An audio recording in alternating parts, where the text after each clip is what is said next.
അരിക്കുടിയൊക്കെ പോകുമ്പോ പട്ടി ഒത്തിരിയില്ല. പട്ടി കടിച്ചാൽ നമ്മൾ എന്ത് ചെയ്യും? എന്റെ അമ്മ ഡോക്ടറല്ലേ, നമുക്ക് അമ്മയടുത്ത് പോയി ചോദിക്കാം. ബാ എല്ലാരും. ഈ പട്ടി കടിച്ചാൽ എന്താ ചെയ്യണ്ടേ? നിങ്ങൾ പട്ടീനെ കണ്ടിട്ടുണ്ടോ വഴിക്കിടെയൊക്കെ പോകുന്നേ? അപ്പൊ പട്ടി കടിച്ചു കഴിഞ്ഞിട്ടുണ്ടെങ്കിൽ നമ്മള് നന്നായിട്ട് സൂക്ഷിക്കണം. സൂക്ഷിക്കേണ്ട എന്താ ചെയ്യണേ? ആദ്യം നമ്മള് ടാപ്പ് തുറന്ന് വെള്ളം ഒഴിച്ച് നന്നായി കഴുകണം. അപ്പൊ എന്തുകൊണ്ടാ? പട്ടിയുടെ ഈ റാബിഡ് ആയിട്ടുള്ള, അതായത് പേവിഷബാധയുള്ള പട്ടിയുടെ സ്രവങ്ങളില്, സലൈവ എന്ന് പറയും, നമ്മുടെ തുപ്പലൊക്കെ ഇല്ലേ, അതുപോലെ അതിനകത്തല്ല ഇതിന്റെ വിഷമുണ്ട്. ഇതപ്പം നമ്മുടെ ഇവിടെ കടിച്ചു കഴിഞ്ഞു കഴിഞ്ഞാൽ അവിടെ നിന്ന് ഞരമ്പ് വഴി നമ്മുടെ തലച്ചോറിലും ബ്രെയിനിലും ഒക്കെ എത്തിയിട്ടാണ് നമുക്ക് പേവിഷബാധ ഏൽക്കുന്നത്. അപ്പൊ അത് ഒഴിവാക്കാൻ നമ്മൾ ആദ്യം തന്നെ എന്താ ചെയ്യണേ? കൈയല്ല, എവിടാണോ കുറഞ്ഞത് അവിടെ നന്നായി സോപ്പിട്ട് കഴുകണം. അതിനുശേഷം നിങ്ങൾ എന്ത് ചെയ്യും?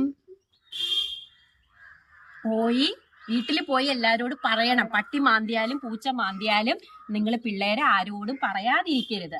വീട്ടുകാരൊന്നും പറയില്ല, നിങ്ങൾ ഓടിച്ചെന്ന് അച്ഛനും അമ്മയോടും പറയണം. പറഞ്ഞാൽ മാത്രമേ എന്ത് ചെയ്യാം? ഹോസ്പിറ്റലിൽ പോയിട്ട് ഇഞ്ചക്ഷൻ എടുക്കും. അപ്പൊ നമ്മൾ സാധാരണ പ്രതിരോധ കുത്തിവയ്പ്പ് വാക്സിൻ ഒക്കെ എടുക്കാറില്ലേ? എന്തിനാ വാക്സിൻ എടുക്കുന്നേ? അസുഖം വരാതിരിക്കാൻ, ടെറ്റനസ് ഒക്കെ വരാതിരിക്കാൻ വേണ്ടി നമ്മൾ കുത്തിവയ്പ്പ് എടുക്കും. 5-ാം വയസ്സിലൊക്കെ നമുക്ക് കുത്തിവയ്പ്പ് എടുത്തില്ലേ?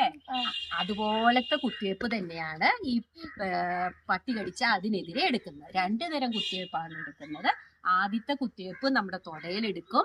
പിന്നെ എവിടെയാണോ കടിച്ചത് അവിടെ ചുറ്റും കുത്തിവയ്ക്കും. ഓക്കെ അമ്മേ, ഒരു കാര്യമുണ്ട്. ഈ പട്ടിയില്ലേ, അത് കടിക്കുമ്പോൾ ഒരു ടിപ്സ് കൊടുക്കാം. ഫസ്റ്റ് ടിപ്പ്, പട്ടി കണ്ടാൽ ഓടല്ലേ. കാരണം ഓടുമ്പോൾ പട്ടി നിങ്ങൾക്ക് കൂടുതൽ സ്പീഡ് ഉണ്ട്, പിന്നെ ഉറപ്പായിട്ട് കടിക്കും. ഇനി പട്ടി വരാതിരിക്കാൻ നമ്മൾ എന്താ ചെയ്യണ്ടേ? നമ്മുടെ ചുറ്റുവട്ടത്തൊക്കെ വേസ്റ്റ് ഒന്നും വലിച്ചിടരുത്. വേസ്റ്റ് വലിച്ചെറിയുമ്പോഴാണ് ആ വേസ്റ്റ് തിന്നാനാണ് ഈ പട്ടിയൊക്കെ വരുന്നത്. അതുകൊണ്ട് നിങ്ങൾ കുട്ടികള് വേസ്റ്റ് ഒരിടത്തും വലിച്ചെറിയരുത്. ഓക്കെ?